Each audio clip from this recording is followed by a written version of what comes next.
खटीमा दौरे पर रहे मुख्यमंत्री पुष्कर सिंह धामी। घोसीकुआ में आयोजित भारत विकसित संकल्प यात्रा में किया प्रतिभाग। वर्चुअल माध्यम से प्रधानमंत्री मोदी के साथ किया संवाद।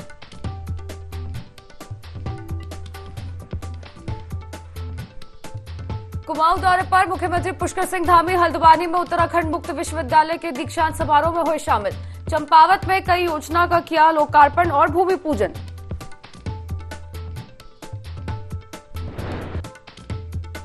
पीएम आवास के लाभार्थियों को दिए आवास। शहरी विकास मंत्री ने लाभार्थियों को आवंटित किए मकान। कहा, प्रधानमंत्री के सपने को साकार कर रही सरकार।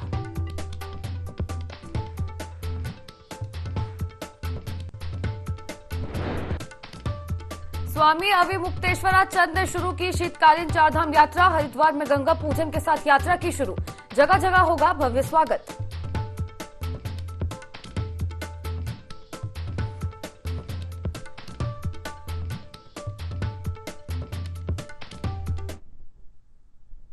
नमस्कार, देवभूमि लाइव में आप सभी का बहुत स्वागत है और मैं हूं आपके साथ दिशा।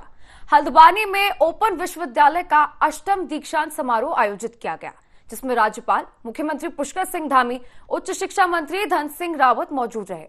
अब इस दौरान लगभग 15,417 विद्यार्थियों को उपाधि प्रदान की गई। इस मौके पर सीएम धामी ने कहा कि जिस प्रकार से विश्वविद्यालय में अनेकों प्रकार के कोर्स कराकर लोगों को रोजगार और शिक्षित किया जा रहा है, ये भारतीय जनता पार्टी की सरकार में ही संभव है। वहीं उच्च शिक्षा मंत्री धन सिंह रावत ने कहा कि ओपन विश्वविद्यालय में अब आईटी कोर्स भी शुरू कर दिए जाएंगे।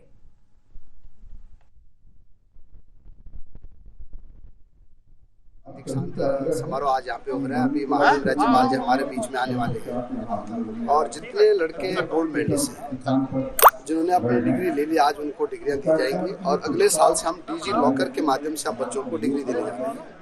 ये भी एक अभिनव प्रयोग हम उत्तराखंड राज्य में कर रहे हैं और अभी दूरस्थ शिक्षा के लिए उत्तराखंड विश्वविद्यालय ने बहुत अच्छा काम किया है। लगभग 80,000 छात्र छात्राएं हमारे विश्वविद्यालय में हो गए हैं और अब हम रैंकिंग के लिए, नेक के लिए इस बार हम अप्लाई कर रहे हैं ताकि हमारा विश्वविद्यालय जो है देश की रैंकिंग में टॉप 5 विश्वविद्यालय में शामिल हो जाए।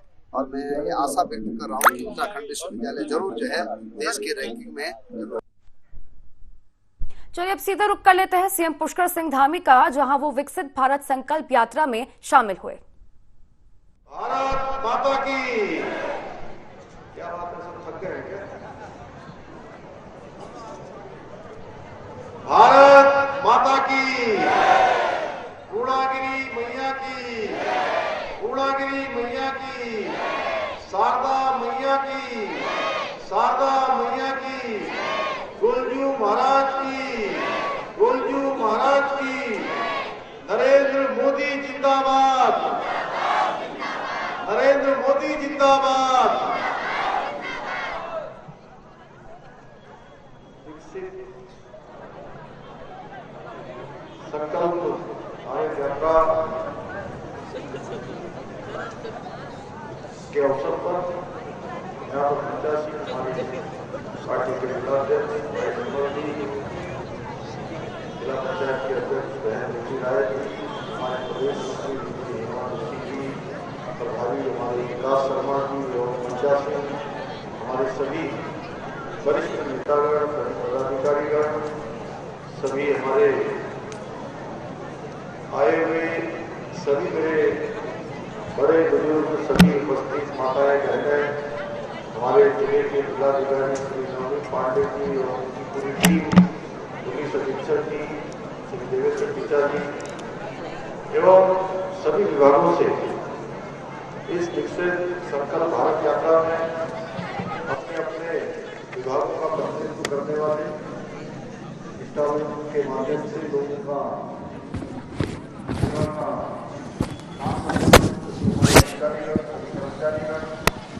सभी हमारे मीडिया के मित्र, छायाकार बंधुओं, पत्रकार मित्रों, मैं सबसे पहले तो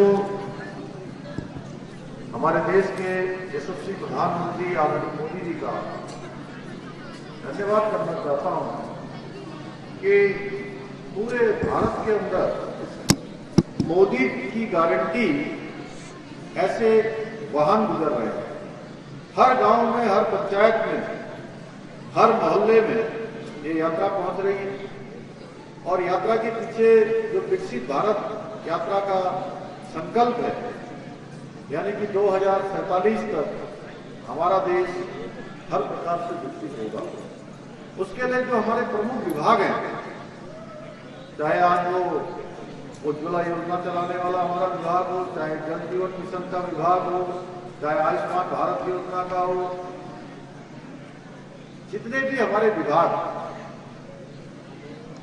आज सरकारी स्तर पर संचालित हैं, उनके माध्यम से उन सभी लोगों को इन सभी योजनाओं का जो माननीय प्रधानमंत्री मोदी जी ने अपने कालखंड में आज से 9.5 वर्ष पहले जब वो देश के प्रधानमंत्री बने थे, तब से उन्होंने देश को समर्पित किया, देश की गरीब जनता को समर्पित किया, हमारी माताओं बहनों को समर्पित किया, हमारे देश के अंतिम छोर में खड़े हुए गरीबों को राहुल गांधी की प्रस्तावित न्याय यात्रा को लेकर कांग्रेस ही एक मत नहीं है। उत्तराखंड कांग्रेस के प्रदेश उपाध्यक्ष सूर्यकांत धस्माना ने न्याय यात्रा को गैर जरूरी बताया। उनका कहना है कि जब तक ईवीएम के खिलाफ नहीं लड़ेंगे, कितनी भी यात्रा निकाल ले कोई फायदा नहीं होगा। जबकि कांग्रेस प्रवक्ता शिषपाल बिष्ट ने कहा कि देश में लोकतंत्र की हत्या हो रही है और संविधान की अवमानना की जा रही है। जो चुनाव परिणाम सामने आ रहे हैं, उन पर जनता भरोसा नहीं कर पा रही। कोई नेता ईवीएम पर ध्यान दिए जाने की बात कर रहा है तो जनभावना के अनुरूप ईवीएम भी एक मुद्दा हो सकता है। की हत्या हो रही है, जिस तरीके से संविधान की अवमानना हो रही है, जिस तरीके से देश में तानाशाही चल रही है और जो चुनाव के परिणाम आ रहे हैं, जनता उन पे भरोसा नहीं कर पा रही है। आपने देखा जिस तरीके से 3 राज्यों के चुनाव परिणाम आए, उससे पहले जो भी सर्वेक्षण आ रहे थे वो सब कांग्रेस के पक्ष में आ रहे थे। बहुत बड़ा वर्ग इस पक्ष का भी है कि जो ये कह रहा है कि कहीं ना कहीं जो है लोकतंत्र जो है आज जिंदा नहीं है और लोकतंत्र की लगातार हत्या हो रही है। इन बातों को भी नकारा नहीं जा सकता। और अगर कोई नेता ये बात कह रहा है कि ईवीएम पर ध्यान देना चाहिए, ईवीएम भी एक मुद्दा। जिलाधिकारी सोनिका की अध्यक्षता में ऋषि पन्ना सभागार कलेक्ट्रेट में नगर निगम देहरादून के कार्यों की समीक्षा बैठक आयोजित की गई। अब इस दौरान उन्होंने निर्देश दिए कि नगर निगम देहरादून के क्षेत्र को जोन वार बांटते हुए डोर टू डोर कूड़ा उठान, शहर में सफाई कार्य, स्ट्रीट लाइट, नगर निगम की कितनी भूमि है, इसका विवरण खतौनी से मिलान करते हुए बैठक में दिया जाएगा। निर्देशों पर प्रभावी कार्रवाई न होने पर नाराजगी जाहिर करते हुए समयबद्ध कार्य करने के आवश्यक निर्देश भी दिए गए। जिलाधिकारी ने नगर निगम को 4 जोन में बांट दिया है। निर्देश दिए कि 5 दिन के भीतर रिपोर्ट प्रस्तुत करें।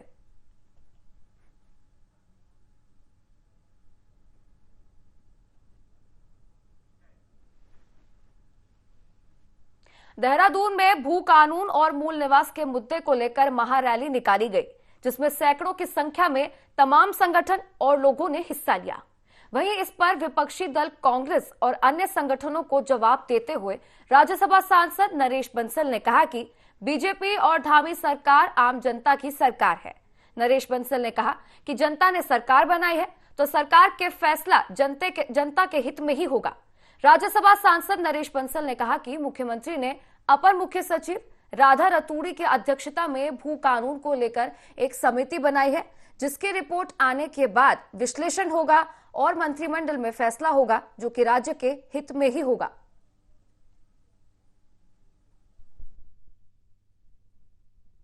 सरकार या भारतीय जनता पार्टी ये आप सबकी पार्टी है, यहाँ के सब निवासियों की पार्टी है। उन्होंने अपना समर्थन देकर सरकार बनाई है। सरकार का कोई भी काम यहाँ की जनता के हित में होगा। हमारे यशस्वी मुख्यमंत्री जी ने राधा रतूड़ी जी के नेतृत्व में समिति बनाई है, उसकी रिपोर्ट आएगी। उस रिपोर्ट का विश्लेषण करने के बाद मंत्रिमंडल के माध्यम से जो भी कुछ होगा जनता के हित में ही होगा। उत्तराखंड में जंगली जानवरों के मानव जीवन पर हमले बढ़ते जा रहे हैं, जिसे देखते हुए वन विभाग अब जल्द ही लोगों को जागरूक करने के लिए अभियान चलाएगा।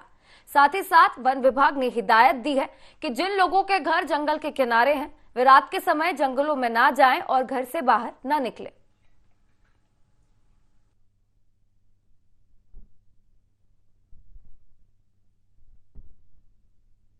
पिछले एक महीने में इसमें काफ़ी वृद्धि हुई है अटैक्स में, खासकर टाइगर और लेपर्ड के केसेस ज़्यादा हुए हैं। इसमें वन विभाग जो है एक अवेयरनेस प्रोग्राम इसमें व्यापक रूप से चलाने जा रहा है, क्योंकि लोगों को भी अधिक जागरूक होने की आवश्यकता है कि जो गांव खासकर जंगलों के किनारे हैं वो लोग उन लोगों को ज़्यादा एहतियात बरतने की ज़रूरत है कि देर रात जो है अकेले बच्चों को या खुद भी अकेले जो है जंगल की तरफ या बाहर घर से बाहर भी ना निकलें। जोशीमठ के सीमांत गांव तपोवन के लाडली महोत्सव में किशोरियों की प्रतिभा देखने को मिली। सेवा इंटरनेशनल उत्तराखंड के तत्वाधान में आयोजित अटल उत्कृष्ट राजकीय इंटर कॉलेज तपोवन के प्रांगण में उर्गम घाटी तपोवन क्षेत्र के विभिन्न गांवों से आई बेटियों ने विभिन्न प्रतियोगिताओं में अपनी शानदार प्रतिभा का परिचय दिया। ग्रामीण क्षेत्रों की बेटियों को मंच मिलने से उनकी प्रतिभा भी निखर रही है। जहां एक दिवसीय लाडली महोत्सव का आयोजन किया गया, जिसमें जलवायु परिवर्तन, पर्यावरण संरक्षण, आपदा प्रबंधन, पोषक आहार, कूड़ा प्रबंधन, सांस्कृतिक कार्यक्रम, फैशन शो, मेहंदी रंगोली, निबंध लेखन, पोस्टर प्रतियोगिता आदि का आयोजन किया गया।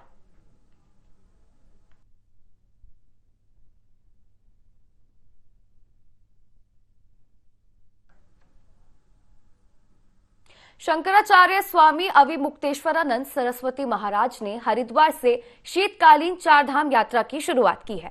शंकराचार्य चारधाम के चारों मुख्य मंदिरों में प्रवास करेंगे। हफ्ते तक चलने वाली इस शीतकालीन चारधाम यात्रा में शंकराचार्य अपने भक्तों के साथ सबसे पहले खरसाली पहुंचेंगे। उसके बाद वे मुखवा और फिर ऊखी मठ होते हुए उनका अंतिम पड़ाव जोशीमठ में होगा। शंकराचार्य जी ने कहा कि लोगों को शीतकालीन चारधाम यात्रा के लिए जागरूक करने के उद्देश्य से ये शुरुआत की जा रही है।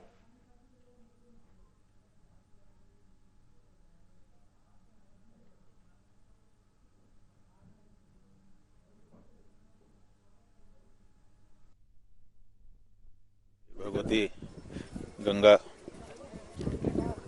हम सबकी मनोकामनाओं को पूरा करती हैं। आज हमने हरिद्वार के चंडी घाट पर गंगा जी की पूजा की है, प्रार्थना की है कि ये जो शीतकालीन चारधाम यात्रा हम लोग आरंभ कर रहे हैं इसको सफल बनाएं, लोगों को प्रेरणा प्रदान करें और आनंद। लोकसभा चुनावों से पहले हर राजनीतिक दल अपने अपने मुद्दों को लेकर जनता के बीच जा रहा है। अब इसी क्रम में उत्तराखंड कांग्रेस भी लोगों के बीच पहुंच रही है, जिस पर बात करते हुए कांग्रेस प्रदेश प्रवक्ता शीशपाल सिंह बिष्ट का कहना है कि कांग्रेस सरकार की विफलताओं और जनहित से जुड़े मुद्दों को लेकर जनता के बीच जाकर सरकार की नाकामियों को जन जन तक पहुंचाने का प्रयास करेगी। साथ ही साथ पार्टी कई मुद्दों को लेकर जनता के बीच जाएगी, जिनमें मुख्य रूप से मूल निवास और भू कानून समेत तमाम मुद्दे होंगे।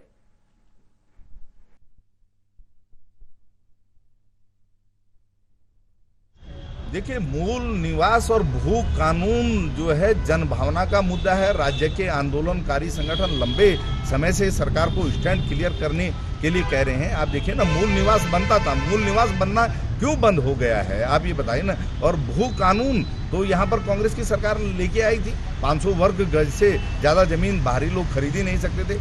संशोधन करके जमीनों की खुली लूट की छूट दे दी, तो राज्य के लोगों के पास जो है अपने अधिकारों के लिए लड़ने के अलावा क्या बचता है। तो सरकार की जो जन विरोधी नीतियां हैं, निश्चित तौर पर कांग्रेस उसको जनता के बीच में लेके जाएगी और मूल निवास और भू कानून के मुद्दे पर पूरे राज्य में सर्वानुमति बनाने का प्रयास कांग्रेस पार्टी करेगी। जनपद उत्तरकाशी, जहां प्रकृति ने अपनी सुंदरता बिखेरने में कोई कसर नहीं छोड़ी है, यहां गंगा यमुना समेत 90% जमीन का हिस्सा पेड़ पौधों और वनस्पतियों से भरा हुआ है और यहां के लोगों की आजीविका भी इसी से जुड़ी हुई है। लेकिन इन दिनों लकड़ी की कमी की वजह से यहां के लोगों को मोक्षधाम में मुर्दों को जलाने में समस्या हो रही है, जिसके लिए वन विभाग को भी सूचित किया गया, लेकिन कोई मदद नहीं मिली है, जिसकी वजह से स्थानीय लोग काफी आक्रोश में हैं।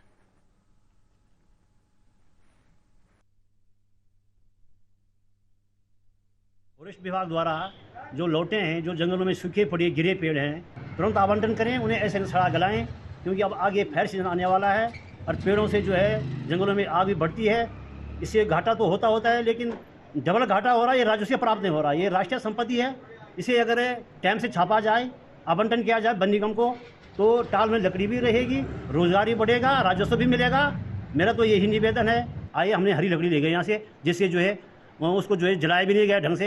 ये जो हमारा जो माँ गंगा भागीरथी की तट पे जो केदार घाट है, तो ये शवदाह के लिए एक पूरे ज़िले का एक घाट है और ज़्यादातर लोग अंतिम शवदाह के लिए यहीं पे लोग लाते हैं। तो उसी के साथ साथ में उत्तराखंड जो वन विकास निगम है, उसने अपना एक लकड़ी का टाल खोला है। समय समय पर देखने में आया है कि वहाँ पे लकड़ियों का बहुत अभाव रहता है, जिससे जो अंतिम क्रिया के लिए जो लोग शवों को लेके आते हैं, उनको लकड़ी समय पर उपलब्ध नहीं हो पाती है। हमारा वन विकास निगम से एक अनुरोध है कि वो वहाँ पे लकड़ी की आपूर्ति पर्याप्त रूप से रखें, ताकि लोगों को दिक्कतें ना हो। काफ़ी दिनों से हमने जो वन निगम के डीलर में उनको भी हमने सूचना कर रखी कि यहाँ लकड़ियों का बहुत अभाव चल रहा है। एक दिन इस तरह निरीक्षण में आए थे, तो हमने उनको शिकायत की थी कि यहाँ लकड़ियों की अभाव होता है, और क्योंकि अब सर्दियों में जलावनी लकड़ी भी नगर पालिका को चाहिए होती है और उसका भी अभाव, उनको भी लकड़ियाँ नहीं मिल पा रही ताकि सर्दियों में अलाव जला सके, और उसकी हमने शिकायत कर रखी है, लेकिन उस पर कोई कार्रवाई उनके द्वारा नहीं की जा रही। बहुत दुखद है सर कि हमारे 16 संस्कारों में अंत्येष्टि संस्कार सबसे महत्वपूर्ण है। तो हमारा कहने का मतलब है कि जो निगम का एक दायित्व है, उसका निर्वहन करते हुए वहाँ पर हर समय लकड़ी होनी चाहिए। अगर ऐसा नहीं हो रहा तो बहुत दुर्भाग्यपूर्ण है। हम निवेदन करते हैं निगम के जितने भी पदाधिकारी हैं कि वह वहाँ पर लकड़ी की अवश्य व्यवस्था करें। वन निगम में हमारे पास उत्तरकाशी में शवदाह के लिए है एक केदार घाट में जो डिपो बना है, उसमें बड़ी मुश्किल से हम कर पा रहे हैं इस समय, क्योंकि हमको लॉट जो है अभी मिली नहीं है। तो जो हमारे पास इस समय वर्तमान में जो है विकास कार्य की कोई लॉट है, तो हम उससे ही वहाँ पर जो है आपूर्ति करवा रहे हैं। और फिलहाल जो है उसके लिए तो है पर्याप्त मात्रा में, लेकिन आगे और अगर कोई मेजर कोई डिमांड आती है तो उसके लिए हमारे पास अभी इतनी लकड़ी उपलब्ध नहीं है टाल में, लेकिन शवदाह के लिए तो हम उसको कर रहे हैं। आज तक आपने गैस की किल्लत या पानी की किल्लत इस बारे में तो सुना होगा, लेकिन पहाड़ी राज्य उत्तराखंड और सीमांत जनपद उत्तरकाशी, जहाँ पे की जो है चारों तरफ जो है पेड़ पौधों इनकी भरमार है, लेकिन बहुत दुख के साथ कहना पड़ रहा है कि जनपद उत्तरकाशी मुख्यालय का जो केदार घाट है, वहाँ पे आज की डेट में जो वन विकास निगम द्वारा जहाँ पे एक डिपो स्थापित किया गया है, जिसमें बहुत ही कम दामों पे जो है वो लकड़ियाँ उनको उपलब्ध कराई जाती है। लेकिन इस समय यहाँ की हालत ये है कि डिपो पे लकड़ी बिल्कुल भी नहीं है। अभी थोड़ी देर पहले मेरी डीएलएम उत्तरकाशी से बात हुई तो उनका कहना है कि काफ़ी टाइम से जो है वन विभाग द्वारा जो है उनको जो है छपान का आदेश नहीं मिला है, जिसके कारण से ये किल्लत आई है। सपोज डोट आज के दिन कुछ बड़ी घटना हो जाती है, 4-5 कैजुअलिटी एक साथ हो जाती है, तो उनको जो है इस समय उनको जलाने में बहुत मुश्किल हो जाती है। साथ ही साथ आज ठंड का सीजन है और जगह जगह जो है अलाव जलने होते थे, लेकिन उसके लिए भी लकड़ी उपलब्ध नहीं हो पा रही है। दीपक नोटियाल, ID24 उत्तरकाशी। प्रदेश में एक बार फिर से अंकिता भंडारी मर्डर केस की चर्चा तेज हो गई है, जिसको लेकर बीजेपी ने कांग्रेस पर हमला बोला है। वहीं बीजेपी की प्रदेश प्रवक्ता हनी पाठक का कहना है कि कांग्रेस बीजेपी सरकार पर अंकिता भंडारी केस को लेकर अनर्गल आरोप लगा रही है, जबकि पूरा मामला न्यायालय में चल रहा है। अब इसी क्रम में उन्होंने आगे कहा कि सरकार ने अंकिता भंडारी केस में फास्ट ट्रैक मुकदमा दर्ज करवाया है, साथ ही साथ परिवार को मुआवजा भी दिया है, वकील भी बदलवाए, लेकिन कांग्रेस को ये चीजें नजर नहीं आती। बीजेपी का कहना है कि कांग्रेस को संवैधानिक संस्थाओं पर भी विश्वास नहीं है और इस केस में वो सिर्फ राजनीति कर रही है।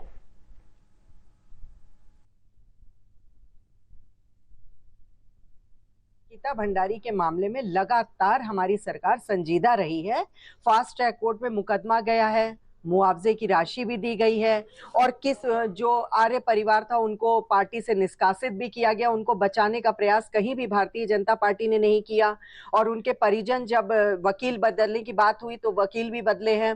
और जहां तक रेणु मिश्र जी की बात है तो उसको लेकर भी न्यायिक प्रक्रिया चल रही है। न्याय की प्रक्रिया में जो चीज होगी वो निकल कर आएगी, और अच्छे से सबको पता है, आज पूरी जनता को पता है कि कांग्रेस को किसी भी प्रकार से किसी पर भी भरोसा नहीं रहा है। ना तो वो कोर्ट पर भरोसा करते हैं, न सीबीआई पे भरोसा करते हैं, न ईडी पे भरोसा करते हैं, और फिर मांग खुद सीबीआई की भी करते नजर आते हैं।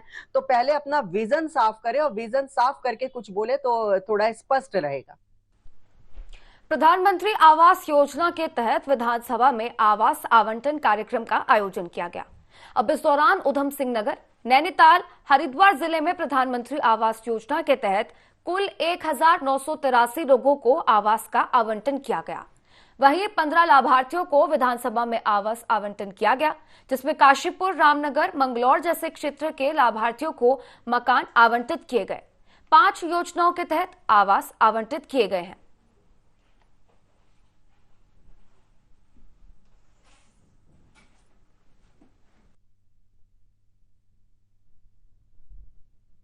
प्रधानमंत्री आवास योजना के तहत कई लाभार्थियों को आज शहरी विकास मंत्री प्रेमचंद अग्रवाल ने आवास आवंटित किए हैं। ऐसे में देखा जा सकता है कि जो लोग अभी तक किराए पर अपना गुजर बसर कर रहे थे, अब उनकी भी अपनी छत होगी।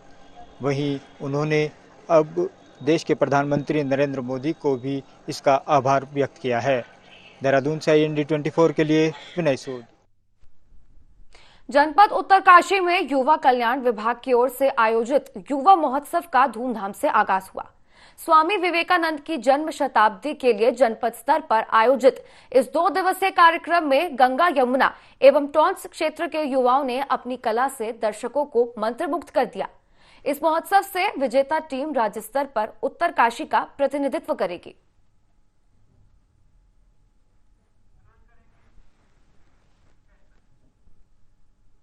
तो इसी के साथ देवभूमि लाइव में फिलहाल इतना ही। आप बने रहिए IND24 के साथ। नमस्कार।